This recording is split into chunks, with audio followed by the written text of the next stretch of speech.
Hello, greetings, and welcome to a very special showcase video, because today we're taking a look at Morrowind Crafting 3.0.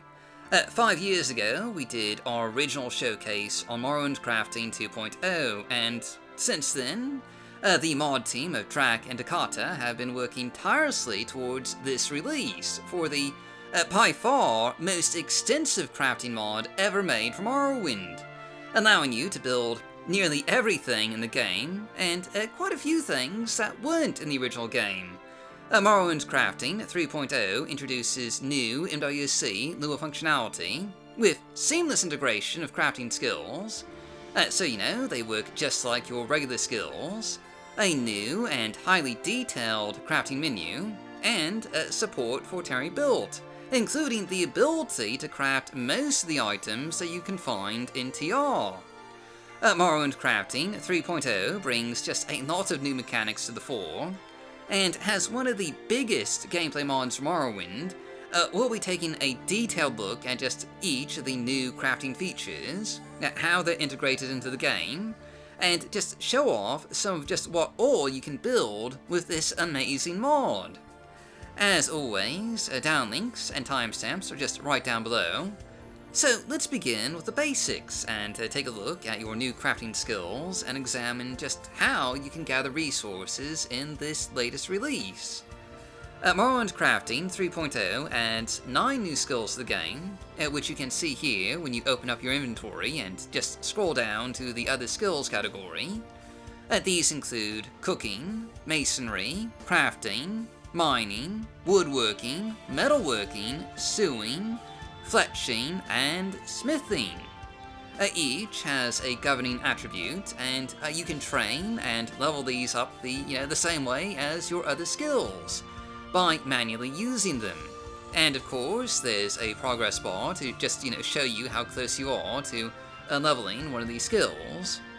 Now, let's take a look at the configuration menu, available in-game for you to adjust at any time. There's a few options here, including enabling or disabling skill caps, so you could, theoretically, level past 100. You can also change the learning curve, and this sets how quickly a skill will advance to a new level. By default, this is set to difficult, but if you want less grinding and more leveling up of skills, you can set this to easy or intermediate for just faster leveling. There's even a casual mode, which allows you to bypass just the whole mastering of a crafting skill and just get straight to the building things. Handy for those who want to craft, but don't necessarily want to spend hours grinding away to get there. There's also options for animated mining and crafting passes time, which are pretty self-explanatory. With that out of the way, let's go over the basics of crafting equipment, where you can find it, and how to get resources. By default, a number of vendors and merchants in Morrowind will have various crafting kits, like a woodworking kit or a bag of crafting tools to help you get started.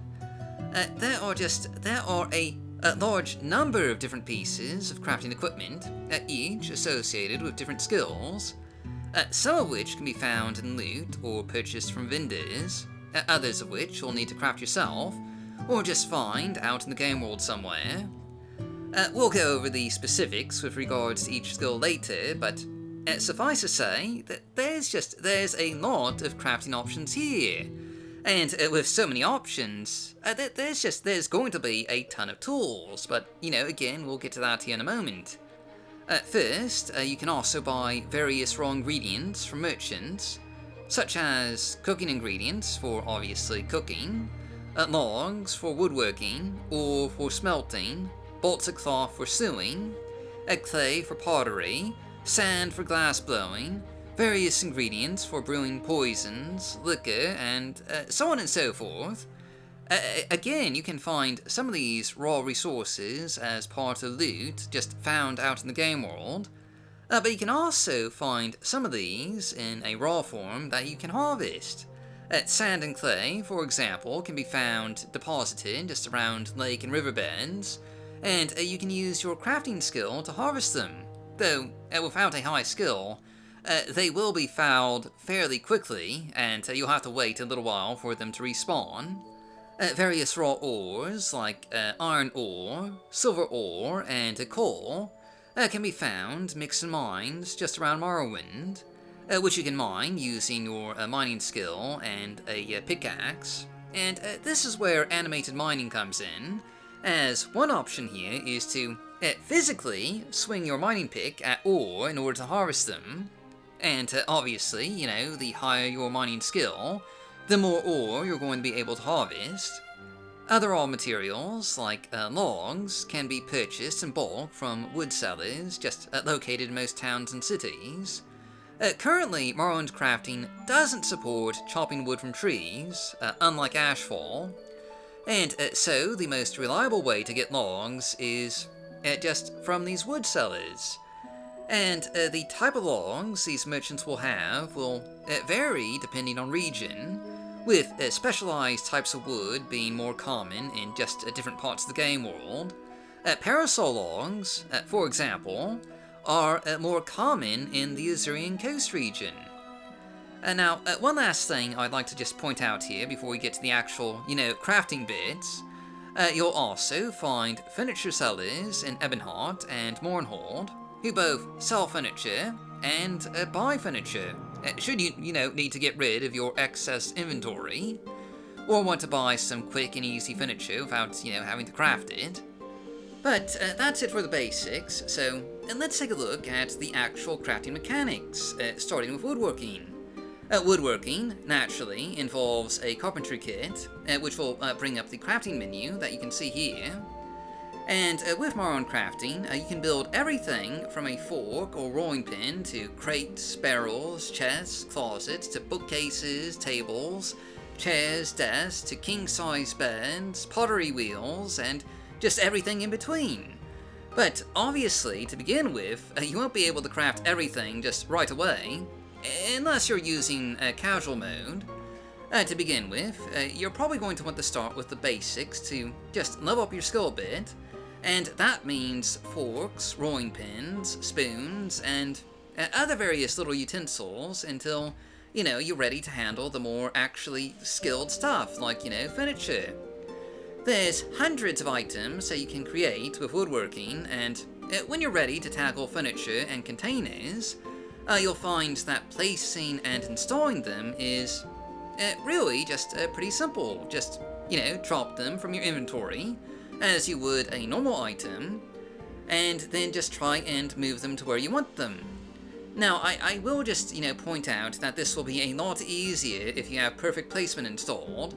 Perfect placement is what I'm using to just move and rotate objects in real time without having to re-add them to my inventory. It really saves a lot of time, but Morrowind crafting does not require perfect placement. It's just, something that I would personally just really highly recommend to make, decorating your home or whatever you're doing just a lot easier. Once you have an item where you want it, just simply install it to enable collision, and if it's a container, to use it to store items, or otherwise activate it if it's a bed or crafting station. And once an item is installed, it cannot be picked up again, unless you're using the carpentry kit and you choose the uninstall option, which allows you to re-pick up furniture that you've already installed. And, going back to the crafting stations, with woodworking, you can make looms for weaving, spinning wheels for making thread or cord, pottery wheels for creating pots, and keg stands for brewing liquor. As you'll find, a lot of the skills in Morrowind crafting are just interrelated, and making items used by other crafting mechanics to make other items is just all part of the process. Now, woodworking is really pretty straightforward, but there is one other crafting mechanic that's related to woodworking, and that's crafting a fire with a flint and tinder. Using this, you can create a fire, which you can then use to cook food. Which brings me to our next crafting skill, cooking and making food. The cooking skill encompasses not just the preparation and making of food items, but also covers brewing liquor, making deadly poisons, and converting ingredients into cooking and crafting items, like wheat can be converted into flour, straw, and just all that good stuff. As a result, there's a few different items used in the cooking process, including the aforementioned flint and tinder, used by the woodworking skill to create a cooking fire. Once you have a cooking fire, you can cook dozens of different kinds of recipes and food items, including such simple things as steamed mud crab, fried mushrooms, boiled eggs, fried or grilled meat chops, or go for just more complicated recipes like stews, soups, broths, and breads. And because Morrowind Crafting works with Terry Build, a lot of these recipes use Terry data ingredients, and as a result, you can also make just a lot of the dishes that you can find on the mainland. And note that all this food is non-compatible, though I'm not really sure about Ashfall. The README file doesn't really say, so presumably, maybe? I don't know. But anyway, also with a campfire, you can create ingredients for other crafting skills, like processing ingredients like marshmallow or Velk silk from Terry Build, to get fiber, which is used in sewing and weaving, or create glue, used in a variety of crafting processes, or render horker blubber in order to get lamp oil and tallow for candles. And of course, you can also create just a handful of standard game potions using the campfire, useful if you need to create a vanilla game potion for a quest where, normal alchemy doesn't necessarily work. In addition to the campfire, there's a cutting board which you can use to make just a variety of salads, using all those mixed greens that you've collected, or make butter, used in other cooking recipes, or just thrash some raw ingredients like salt rice and wheat in order to make flour and straw. And straw is again used by a variety of other crafting skills, including both the woodworking and sewing skills. And finally, you can use a Doomer extractor to make poisons, and these are just incredibly rare. According to the README, there's only 6 hand-placed in the entire game. But if you can find one, and a specific recipe to make a poison with, you can brew poisons that can be applied to your arrows, bolts, darts, throwing knives, throwing stars, and can even be used to make bombs. A new type of throwing weapon with just a deadly area of effect, and you can use poisons to make these so that they have a just area of effect of paralyze, for example, and this can allow you to just immobilize just a large group of enemies just all at once. But anyway, now, since we were just talking about throwing and marksman weapons, let's talk about the fletching skill, and this is a pretty straightforward skill set that allows you to make, obviously, arrows, bolts, and darts. With the fletching kit, you can, with sufficient skill, make pretty much any arrow, dart, or bolt that you can find in the vanilla game, as well as several new varieties of arrows and bolts added by Morrowind Crafting.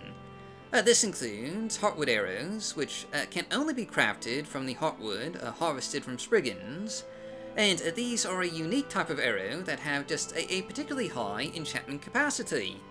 So, for example, an arcane archer could use these to make some particularly just deadly enchanted missiles.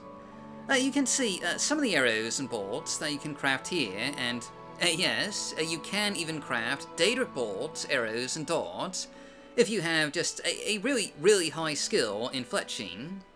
But moving on, and going back to some of the more traditional crafting skills, let's take a look at sewing. And this covers just quite a bit actually, from weaving cloth, rugs, and tapestries, to sewing together pillows and sacks, and even making your own clothes.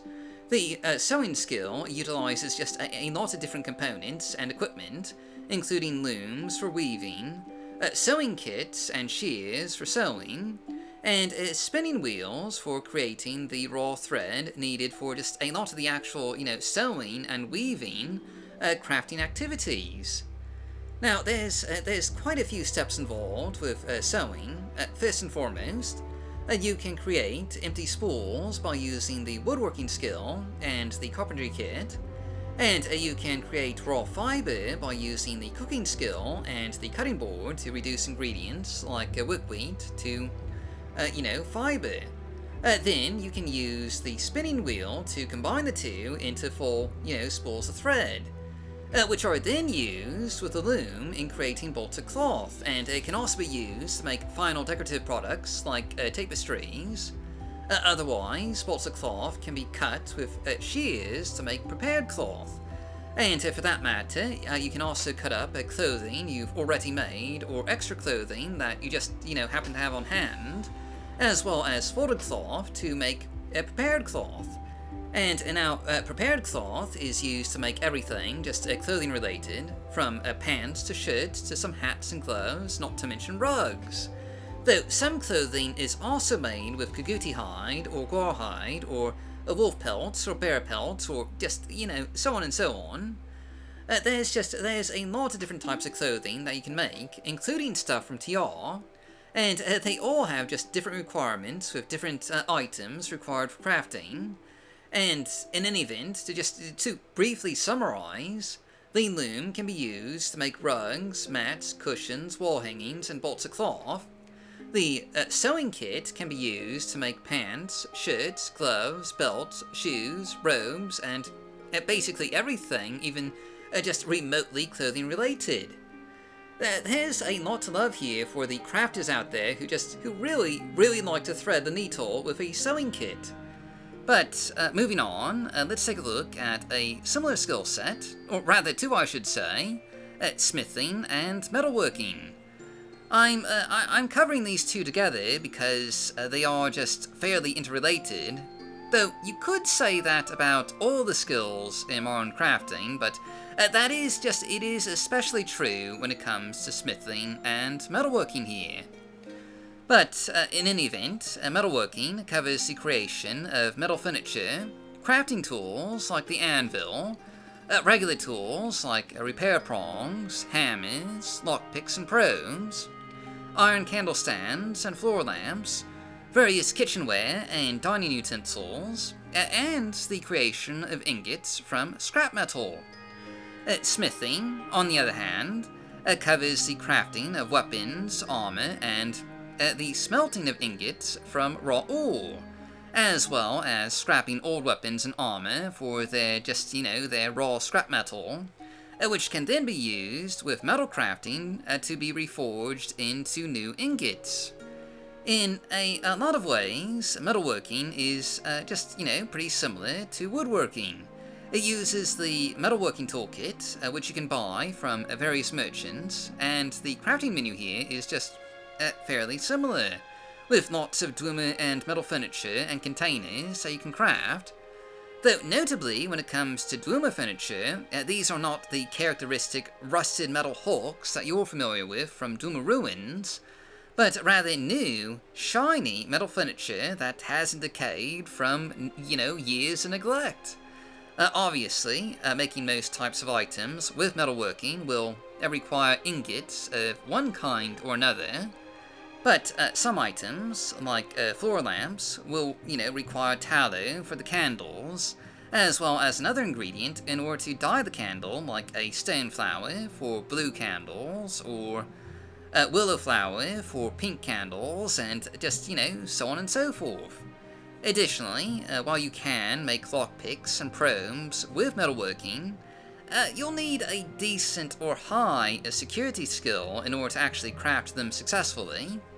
On the other hand, smithing uses three primary tools: an anvil, which you can craft with metalworking or just, find out in the game world, a heavy leather and resin kit, and the ore smelter. The ore smelter is pretty self-explanatory. It allows you to take raw ore and turn it into ingots. And you'll note that this works for both ore added by Morrowind Crafting and ore added by Terry Built and Project Tamriel. As, iron mines and silver mines are far more common on the mainland, and those will most likely be your primary source of raw ore, if you're going out to mine them. The anvil, quite obviously, can be used to create almost any metallic weapon or piece of armor in the entire game, including quite a few weapons and armor sets from Terry Built and Project Tamriel, though your smithing skill is going to largely determine what kinds of armor you'll actually be able to make. I mean, technically, you can learn how to make Daedric armor, but it does require the completion of a special quest and ritual, and will require just the best tools you have available, and even then, it's not a guarantee. Smithing with the anvil does require an armorer's hammer, and with it, you can make long swords, daggers, plated armor of all kinds, axes, throwing knives, helms, spears, and, just really anything weapon or armor related made out of metal. For non-metallic weapons and armor, though, you'll need the heavy leather and resin kit. This will allow you to craft leather, chitin, fur, and just all other types of non-metallic armor. Even bone mold armor, which is technically made out of a combination of ingredients, the primary of which is bone meal. Naturally, this also extends to non-metallic weapons, so you can just, also use the heavy leather and resin kit to make chitin weapons, bows, crossbows, wooden staves and spears, and, other types of weapons. In addition, you can also use the anvil to scrap weapons and armor, which allows you to turn excess weapons and armor into scrap metal, that you can then reforge with metalworking into new ingots that can, then be crafted into new weapons and armor. This means that it is actually, worth your, time to pick up otherwise trash armor and weapons, because their raw materials are still potentially worthwhile to make something better. Moving on though, let's take a look at our penultimate crafting skill, Masonry. Though this is perhaps not quite as extensive as some of the other skills that, we've already taken a look at. But anyway, Masonry covers the crafting of pottery, urns, flasks used for brewing, the building of fireplaces, planters, stone altars, and just a mishmash of other various items. Using two primary pieces of equipment, the pottery wheel and the masonry toolkit. The simpler of these is, of course, the pottery wheel, which you can craft with the woodworking skill and the carpentry kit. And the really exciting thing about the pottery wheel is that with it, you can recreate that scene in Ghost. I mean, you can, throw together some pots. Mostly from the vanilla game, but you can also make containers, like urns, including the kinds that you see in Terry Built. And just a variety of different kinds of flasks used in brewing with the cooking skill, including flasks for Flynn, Cyrodiilic Brandy, and Jaga, which is that weird milk mixture thing that those Bosmiri folks drink. You can even make grenade casings used in poison crafting, and for the most part, pottery uses clay, and occasionally straw, as, just the two big raw crafting ingredients that you'll need here. But going on, the Masonry Toolkit allows you to craft larger items like fireplaces, stone display cases, forges, platforms, altars for worship, and planters, which can actually be used to grow a variety of plants, mushrooms, and trees, just, once installed. You can also craft bricks, which are the primary resource to build those other items, and are, of course, made with clay and straw. You can also see some of the items that you can craft with the Masonry Toolkit here. And while it isn't a huge crafting skill set, it does give you just a lot of decorative options. And of course, the ability to grow plants with a planter, does also give you just new ways to cultivate ingredients for alchemy. Or just to create some, lovely indoor gardens, whichever you prefer. Finally, we have just one last skill set to cover here, and that's the, perhaps rather generically named, crafting skill. Which is sort of a catch-all for everything that doesn't easily fit under any of the, other crafting categories. Crafting covers everything from glass blowing to basket weaving, crafting alchemical apparatuses, paper making, and making jewelry. And as I said, it's a bit of a mishmash, and for the crafting skill, there's two main tools that you'll be using, a crafter's kit and a jeweler's kit. The crafter's kit allows you to do everything except, make jewelry. So, basically, if you want to make a bottle, or a glass flask, or a lantern, a basket, a piece of paper, or a paper scroll, an alchemical mortar and pestle, or a canister of one color or another, you can use the crafter's kit for just all that, and the resources you'll need can be just anything from ingots to raw sand to just any of a number of, other ingredients used as coloring or just used in some other fashion. The jeweler's kit, on the other hand, is naturally used to craft rings, amulets, and necklaces. And once again, this covers pretty much just all the amulets and rings in the vanilla game, as well as most of the ones that you'll find on the mainland.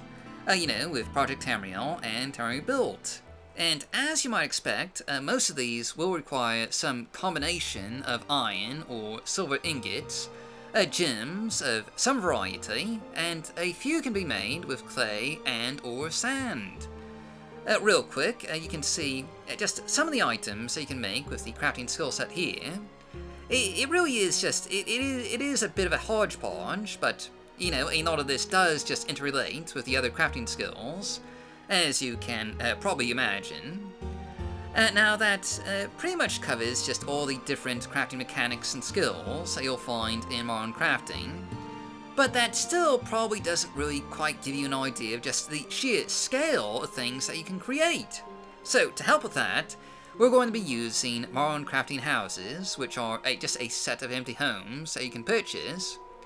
And unlike normal housing mods, these start out as completely empty, a blank canvas upon which to craft your dream home. And here you can see a home just fully furnished with Morrowind crafting. Every item in here, from the furniture, to the light sources, to the fireplaces, to the armor display mannequins, the containers, the weapons, armor, clothing, food, drinks, rugs, tapestries, even the little baubles that you can see here and there, were just all made with Morrowind crafting. There's easily over 1,000 objects that you can make with this just utterly massive mod, and with it the ability to become your own crafting master. Use it to achieve your dreams of an ideal player home, or use it to get wealthy off the building and selling of just master level gear. Or use it to equip yourself and your companions with only the best armor and weapons you can make. With Morrowind crafting, the choice and freedom is yours, and you can make and craft of it whatever you desire. There is no other crafting mod that comes even remotely close to providing you with as many just fleshed out features and crafting mechanics as Morrowind crafting. It is, without question, the ultimate crafting mod. But, well, that's pretty much all I can realistically show off here, so that's it for today, and of course, you can find a downlink for Morrowind crafting 3.0 on the Nexus just down below. And before we go, I would just like to, take a moment to thank our patrons, including Aesthetic JMac, Area 5/Sunbalmean, Billy Fighter, Kiwi, Cyprinius, Danae, Daliant, Danina, Yame, Alcazo, Castornau, Julian, Corridor, Langastier, Macbone, Melchior Dog, Millord, Michael, Mr. the Joshman, Null Cascade, Old Navy Twidget, Upper Jack, Porcuse, Poviolo, Raven Talon, Rissaleaf, Shadow Banish Wine, Shuda, Soka Cat, Stiff Kitten, Telvani with 1,000 nicknames, Two-Time Tromroot, and Xero Fox. If you'd like to join them, check out our rewards, including early access, behind-the-scenes content, and access to polls to decide what kind of content we showcase. Visit our Patreon page at patreon.com/morrowindmodding. Thanks for watching, and as always, stay safe, stay healthy, happy modding, and I'll see you all next time.